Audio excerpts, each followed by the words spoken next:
You might, but now that you have some suspicions. But originally I'm from Turkey. I was raised in Saudi Arabia. I went to high school in Switzerland, and then I came to the U.S. And when I came to the U.S., I realized I wasn't white or American. In fact, I was Muslim, and Muslim meant something really bad, really, at that time, and it still hasn't improved. So a lot of times when I think about my own story, my own journey, I think about the America that I think about as now an American citizen, and how we might come to redefine who we are as a country now that we're sort of in the midst of this chaos.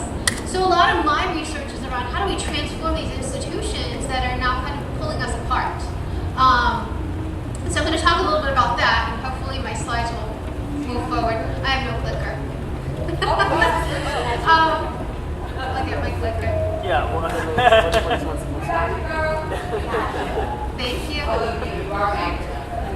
Well, maybe. So this is the world we live in, right? This is what we all look like. We're black, brown, green, yellow, red.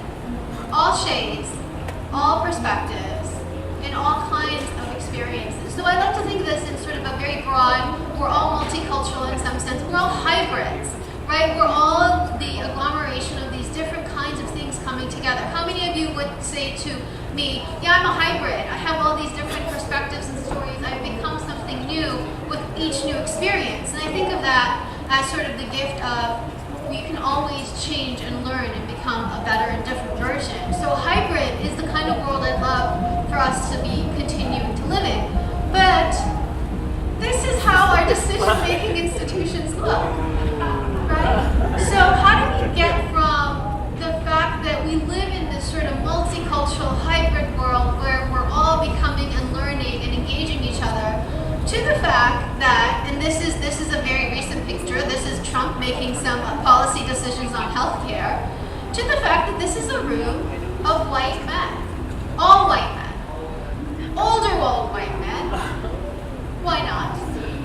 So how do we still continue to have these institutions when the reality of it is that these kind of people are in the minority, in the world? And if you think about it, the majority of more than half the world actually lives in Southeast Asia. So in theory, as Americans, we're actually not that big of a deal. But when you see this, you wonder, like, how do we get here, and what do we do to maybe change it so that people whose lives are going to be, changed and impacted by the laws and legacies left behind are not the source of pain, and that we have some choices. So I think of this, and I think of some of the institutional racism and sexism that we're still continuing to have, and I think of it as a slow genocide. Because that's what's happening to some communities, and how do we think through those so that we don't end up with people who are far removed from the realities of those pains, making decisions for all of us. That's not to say white guys aren't great. White guys can be great allies. It's just in this perspective, let's make sure that decision making happens with everyone in the room. So how do we think of culture change? So I've been really thinking about this because of my own experience, but then also in terms of what America's experiencing. What does America mean today? So America's becoming more diverse racially and ethnically, so that's the researcher in me talking to you. But look around, none of us can really identify and say, hey, I'm only one thing. We're more than one or two things.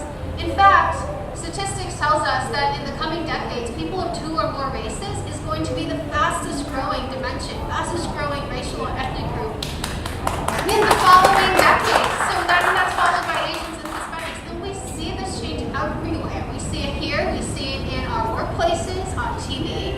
We see it in the shows that are now taking off.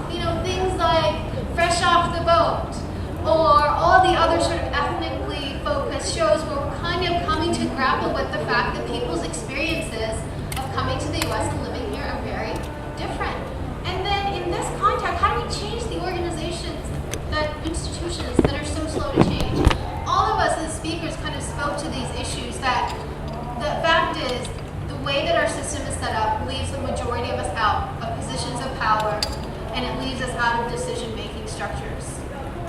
And sometimes they're actually even actively resistant to change, which I think goes back to my second photo of what's happening right now in the U.S. So when we're actively resistant to change, how do we actually move forward. And so I thought through this. How do we do this? So I have these 4 sort of things that I thought through.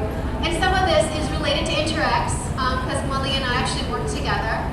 So one, diversity. We have diversity in the US. And that's not to say it's not something that we can have more of. And we definitely have diversity. We have diversity in language, religion, culture, perspectives. But we don't move from diversity to inclusion so fast.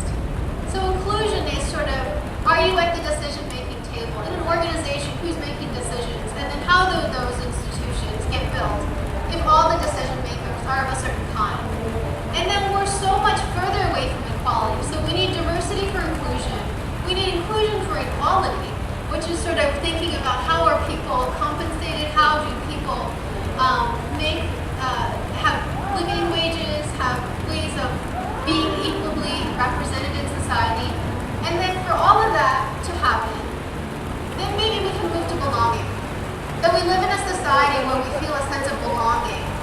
And I think we are still struggling to get to that. So how do we get from diversity to belonging? And that's my challenge to you, your personal sort of, where are you in those dimensions? Are you still at diversity?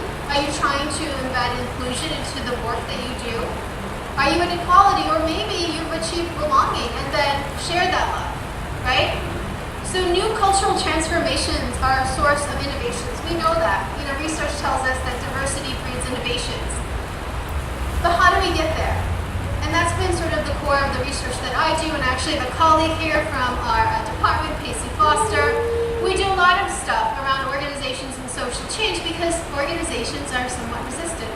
So if we harness the change and embody the future, maybe we'll have a different America. We can redefine America and what it means to be American, but then we will also get to redefine democracy.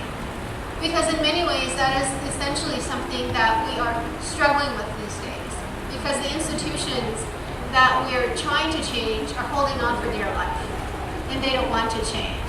So at the end of the day, what are we each doing in those 4 areas to be able to move us, to move America, to redefine America, and redefine what it means to be a democracy in this day and age? And thank you.